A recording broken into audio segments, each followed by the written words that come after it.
Y ahora, el sonido inconfundible en el dial de tu radio. Desde este momento comienza el toque de queda de tus noches. El Beat Radio Show. El Beat Radio Show. Saludos amigos, bienvenidos una vez más a este espacio de actualidad social, política y económica a nivel nacional e internacional dentro de su plataforma, el Beat Radio Show. Suscríbanse. Suscríbete y dale like a nuestro contenido en YouTube, el Beat Radio Show.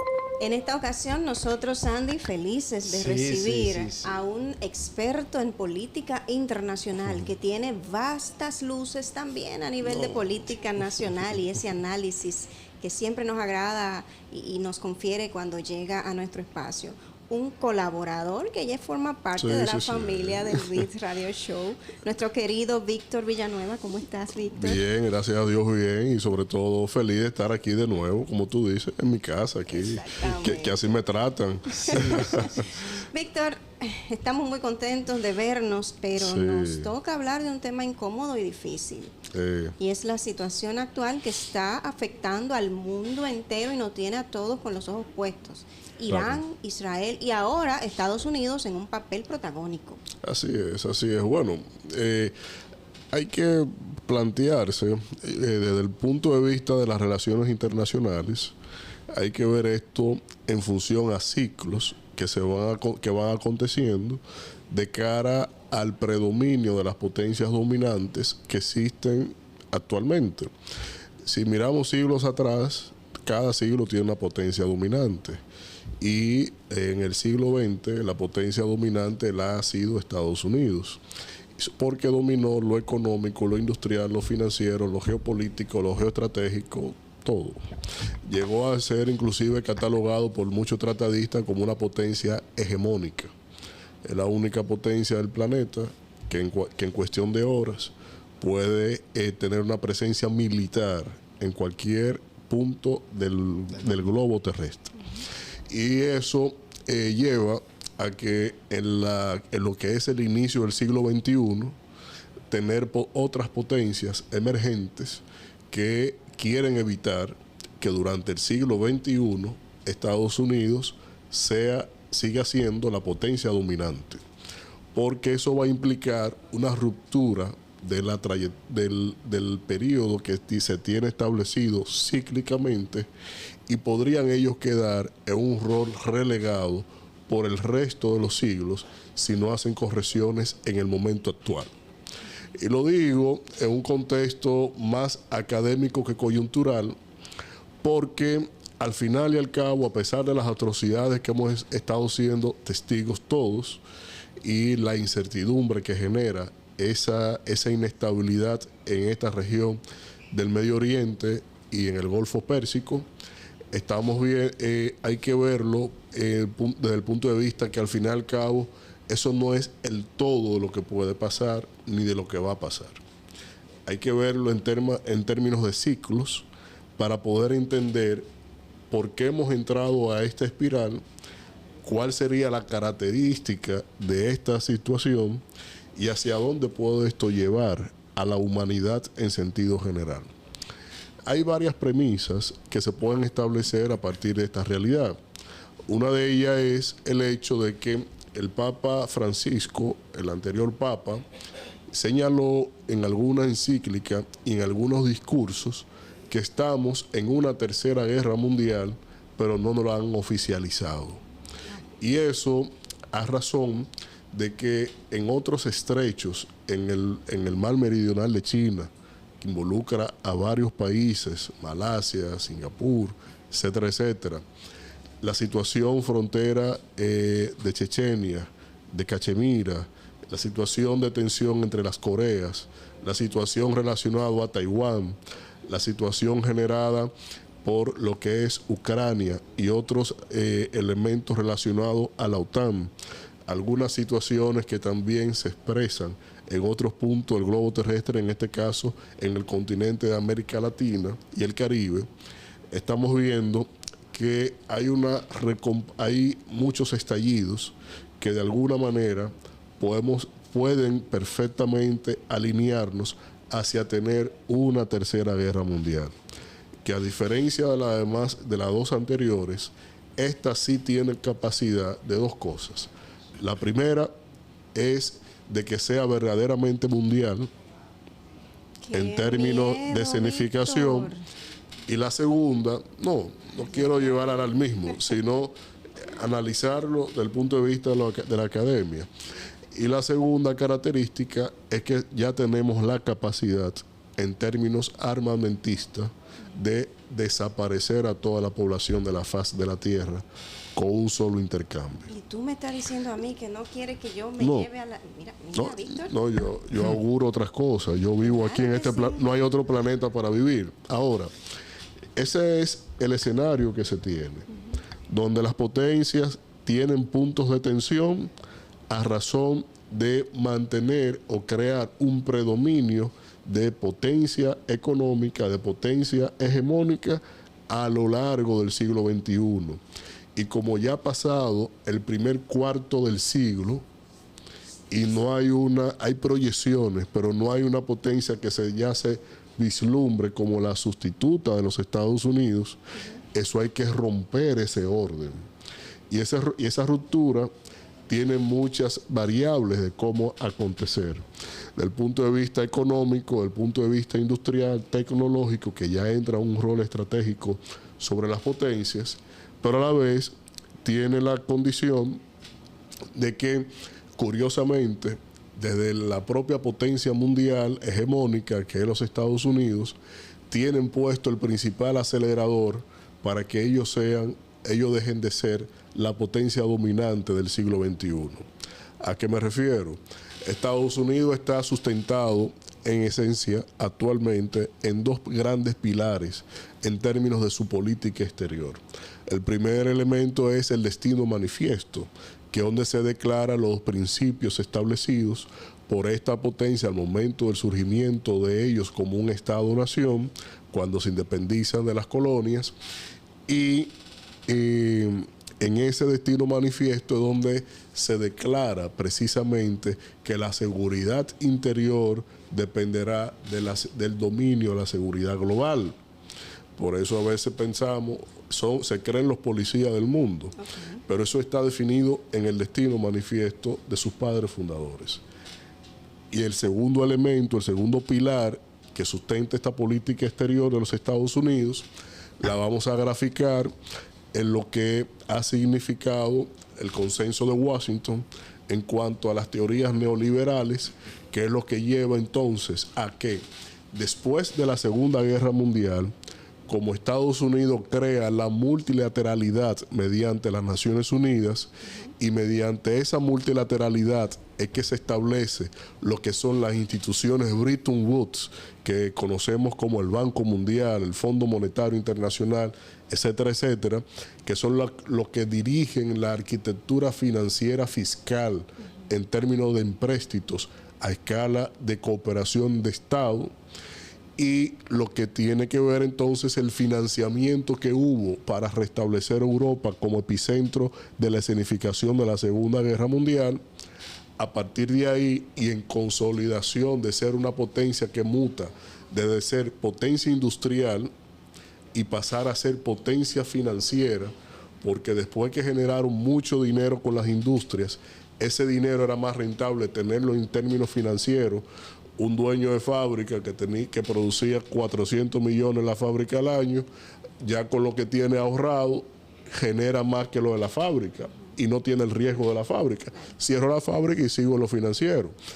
Esa mutación a potencias financieras mundiales, establecida en un club antiguo G8, hoy G7, con la exclusión de Rusia, pues entonces lo que le da a la base al consenso de Washington para poder distribuir cuáles son los miembros de ese club de ricos entre el G7, antiguo G8, y el actual también G20, que son los principales acreedores del G7.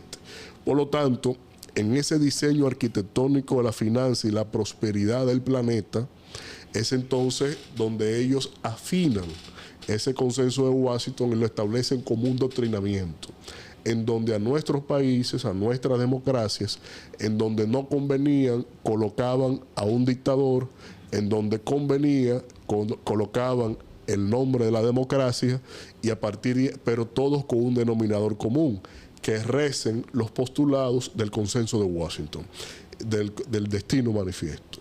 Entonces, como esos son los pilares de la política exterior de los Estados Unidos, pues tenemos ahora, curiosamente, a ese acelerador dentro de la propia Casa Blanca, derrumbando todos esos pilares que le han dado sustento a la política exterior de los Estados Unidos y que han dado como resultado a que ellos sean la potencia dominante del planeta. Es decir, del propio Estados Unidos se está viendo que son ellos los que están desdibujando el orden internacional preestablecido por ellos, dominado por ellos, y es lo que va a acelerar, desde mi óptica, el paso gigantado de lo que son las grandes potencias emergentes que de alguna u otra manera van a sustituir, no en todo, pero sí en los próximos 3 cuartos de siglo que quedan, van a sustituir a los Estados Unidos en distintos rubros que ya Estados Unidos no se ha adentrado. ¿Y qué tiene que ver esto? Bueno, tú tienes economía como la China, que es el principal tenedor de los bonos soberanos de los Estados Unidos. Y ahí hay un predominio fáctico, pero lo ha logrado hacer siendo la gran industria del planeta. Pero lo ha logrado hacer porque tiene vinculación con varios países sin meterse en los asuntos internos de los países para extraer materia prima. Por lo tanto, se garantiza no es solo lo industrial, sino que los chinos pasaron a la dinámica tecnológica, y es donde precisamente también amenaza, después de la curva del proceso de la evolución de las tecnologías y las finanzas internacionales, es donde entonces tiene la principal amenaza Estados Unidos. Entonces, ¿cómo es posible que de este país se esté acelerando, que se rompan los propios lineamientos de esa nación? Entonces yo creo, para darte un poquito de tranquilidad, que en la inteligencia pragmática de las potencias que rebaten posicionamiento a los Estados Unidos, que son Rusia y China, tienen un elemento en común. El elemento en común es, en términos políticos, democráticos, es que Putin tiene más de 20 años en el poder y tiene más de 20 años dominando la política de Rusia, incidiendo en la política mundial. Pero ¿cuántos presidentes han cambiado en los Estados Unidos en 20 años? Sí. No ha habido un lineamiento de un solo plan enfocado hacia preservar las condiciones naturales de los Estados Unidos. Igual China. Xi Jinping ha sido reelecto por encima de lo que ha sido la tradición de 2 mandatos y para tu casa, y ha sido reelecto porque los chinos tienen la particularidad que establecen un plan de trabajo de desarrollo a 50 años y eligen administradores de ese plan, de un partido único, una continuidad, pero de un plan preestablecido por mente no dedicada a lo partidario, al fragor de la política. Entonces, ¿qué harán ellos? Preservar que los Estados Unidos tropiece con su propio pies, que sea los Estados Unidos que haga lo que acaba de hacer, de involucrarse directamente en algo donde tenía mejor ganancia en términos de ejecutar fácticamente una incidencia sobre esa situación de Irán. ¿Por qué ellos llegan a desarrollar las armas? Llegan a hacerlo porque Barack Obama había proveído de un acuerdo con Irán. Y había un acuerdo que cuando llegó en su primer mandato, el presidente Donald Trump lo deshizo. Y al deshacerlo, obviamente Irán siguió por la libre. Y en el aumento de la retórica contra Israel, obviamente que ahora él llega y encuentra que Irán sí está cerca de generar uranio, enriquecimiento de uranio por encima del 90% para producir ojivas químicas, nucleares, y eso lleva entonces a que tenga una reacción tosca, bruta, pero la reacción que ha tenido tanto Rusia como China ha sido más que pragmática en este caso. Por lo tanto, yo creo que, sin tener bola de cristal, yo creo y me aferro más que aunque estamos en una antesala de una eventual tercera guerra mundial aún no declarada, hay todavía un buen trecho que salvaguarda los intereses de las potencias que le están rebatiendo a los Estados Unidos su actual posicionamiento en términos de lo que significa ser romper el orden que tiene Estados Unidos de seguir siendo potencia dominante. Hablando ahí mismo de ese tema y de esas grandes naciones. No sé si podrás dormir más tranquila, pero de yo no quiero. Víctor ha hecho un daño aquí en este programa. De esas grandes naciones que de cierto modo tienen afinidad con Irán, en el caso de Rusia, en el caso de China, Xi Jinping, y por qué no hablar de Corea, Kim Jong-un. Pero, ¿qué sucede? Hemos visto que en este conflicto que se ha dado y que ha incidido directamente a Estados Unidos, hemos visto que estas potencias de cierto modo se han mantenido, como quien dice, al margen y no se han involucrado quizá directamente. ¿A qué se podría deber esto? No, es que no se van a inmiscuir directamente. Porque, vamos a ver, tú tienes ahí un escenario ya adentrándonos en lo geográfico, lo geopolítico. Irán, estamos hablando del antiguo imperio persa. Estamos hablando de un país vasto en territorio, vasto en población, rico en recursos minerales, específicamente gas natural y petróleo. Y estamos hablando de un país que en términos de invasión militar es prácticamente un territorio imposible, porque está rodeado de montañas, altas montañas, y las poblaciones o los puntos de interés militar están en los valles entre montañas. Eso lleva a que ellos tengan una protección natural en términos de lo que son su defensa territorial. Ahora, tenemos un punto específico que es el interés de todo el mundo en todo este contexto, que es en lo que tiene que ver con la singularidad de el estrecho de Hormuz. Ese estrecho, que es un estrecho que va de 38 a 95 kilómetros por la región, es un estrecho que pasa más del 30% de la producción de petróleo del mundo. Tiene un impacto importante lo que puede pasar en ese estrecho. Pero resulta que hay dos elementos que no entran en el análisis, por lo menos lo que he leído hasta en prensa internacional, y el hecho de la Convención de las Naciones Unidas sobre Derecho de Mar, la CONVEMAR, y el hecho de que la mitad del estrecho le pertenece a Irán, pero la otra mitad le pertenece en costa sur a Omán. Por lo tanto, un cierre total del estrecho lo que te puede generar es una algidez en la zona de ataques y represalias, pero el flujo del estrecho podría estar siendo garantizado en este caso mediante las aguas que corresponde a Omán. Otro elemento está ahí, es la cuestión de que China se abastece, el 50% del petróleo que usa China cruza por ese estrecho. Por lo tanto, una medida de esa naturaleza por parte de Irán tendría una repercusión que no le va a jugar a favor a ellos y le puede cambiar el orden a lo que ellos tienen establecido. Hay otro factor en términos de la política interna de Irán que no se ha analizado debidamente en la prensa internacional, y es el hecho de que la situación que tiene Irán en términos políticos después del fallecimiento de su presidente en un accidente de un helicóptero, esto ha llevado a una inestabilidad política interna.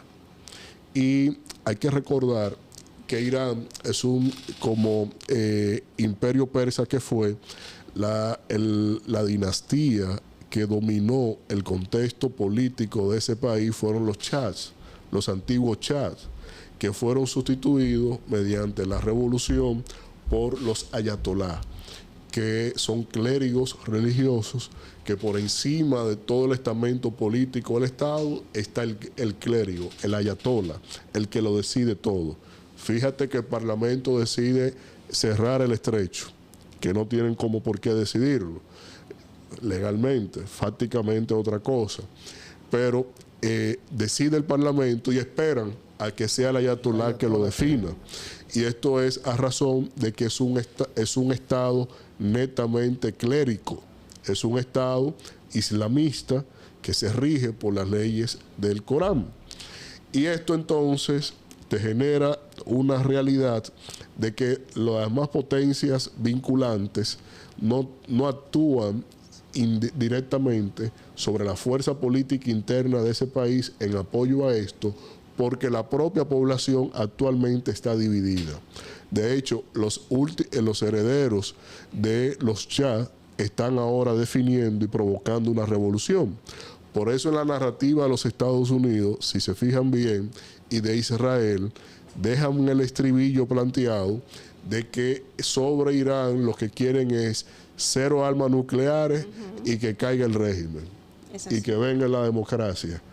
Consenso, claro, consenso de Washington, venga la democracia, venga un nuevo régimen. ¿Quiénes vienen? Los antagónicos ustedes y por lo tanto súbditos míos. Ya domino políticamente ese país. Entonces, esa es la jugada que se tiene ahora. China es el principal abastecedor, junto con Rusia, de todo tipo de insumos a Irán por los bloqueos que tiene. Y esto ha llevado, y Pakistán también, y esto ha llevado a que ellos prefieren preservar sus cuotas en términos comerciales e industriales, indistintamente a quien esté gobernando ahí, sino que le sigan comprando a ellos. Sus intereses por encima. Entonces, no se fraguan los intereses específicos que se necesitan para esto.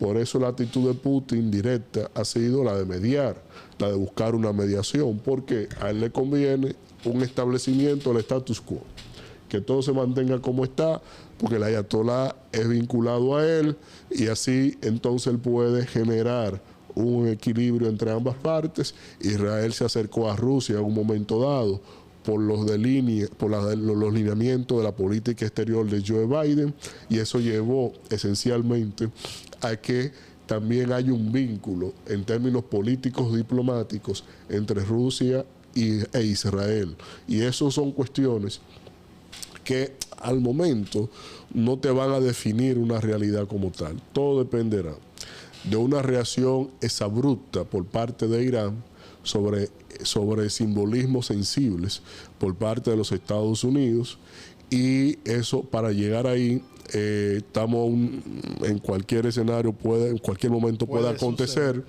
pero creo que detrás está el interés marcado, la diplomacia china, de la diplomacia de Rusia, precisamente y que, por con cierto, Xi Jinping se pronunció referente, haciéndole el llamamiento sobre el cierre de Hormuz, que se abstuviera de hacer esto, como también le dijo a Estados Unidos que no lo hiciera.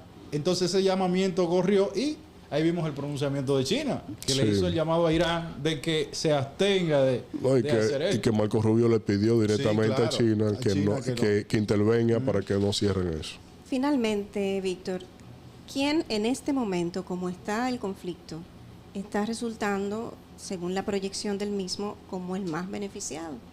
Porque tenemos la incorporación, como ya estamos hablando aquí desde hace ratito, de Estados Unidos, Irán, Israel. En este momento, como está el conflicto, ¿quién se puede beneficiar más del mismo? Mira, hasta ahora yo lo que he evaluado son víctimas. Okay. La primera víctima es el derecho internacional.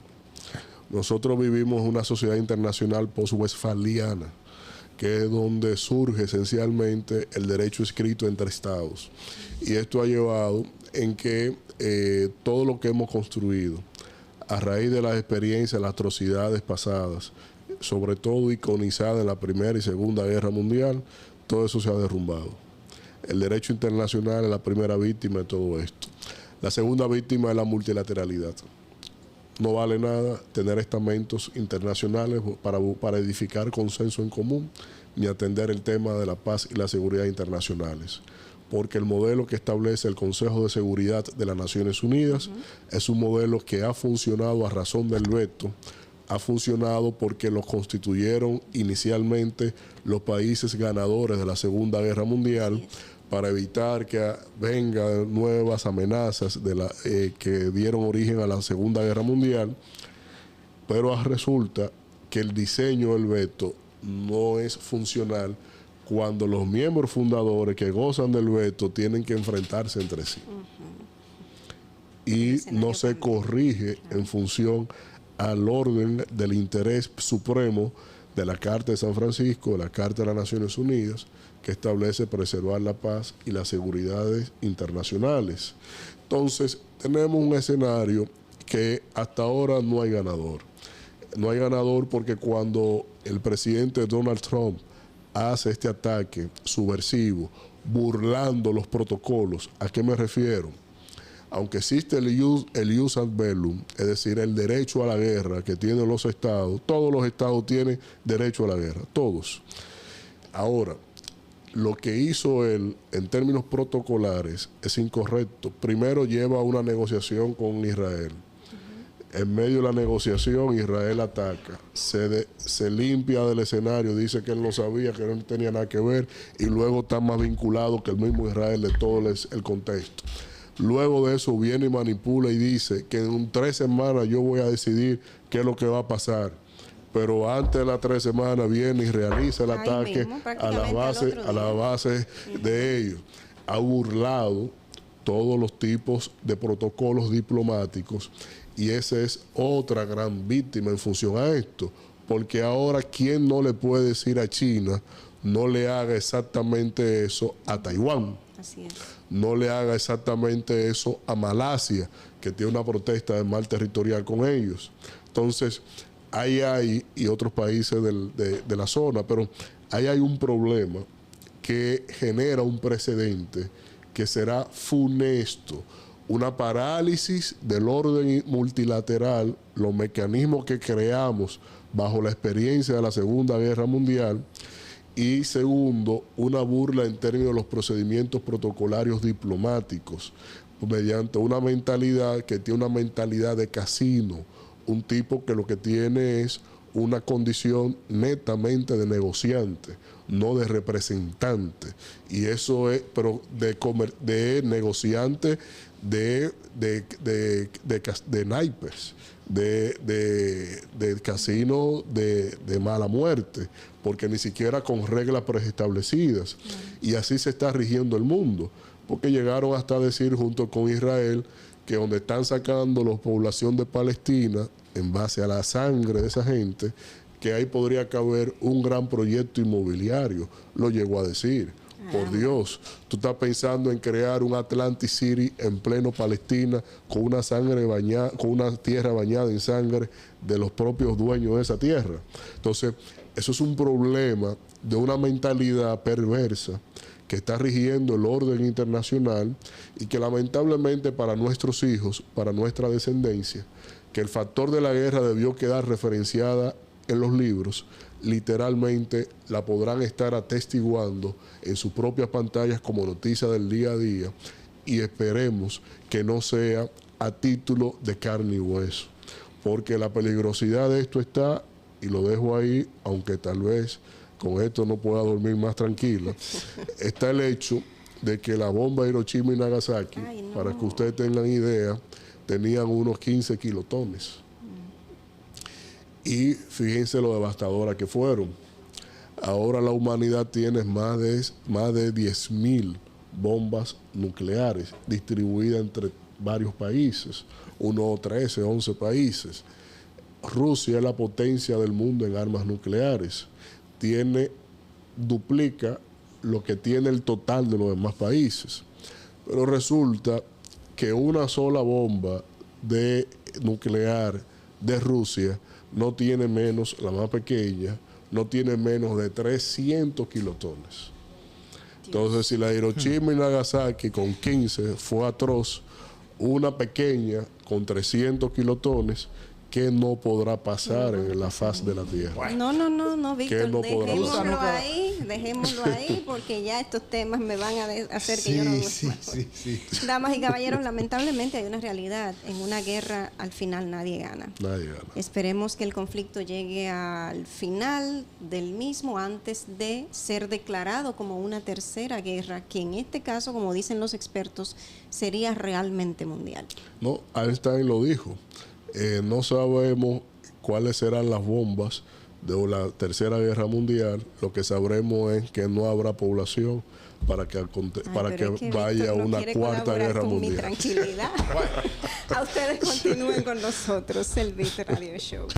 Llegamos donde las malas lenguas dicen que no se escucha ni una señal de radio. Con oído en toda la isla. Somos el Beat Radio Show.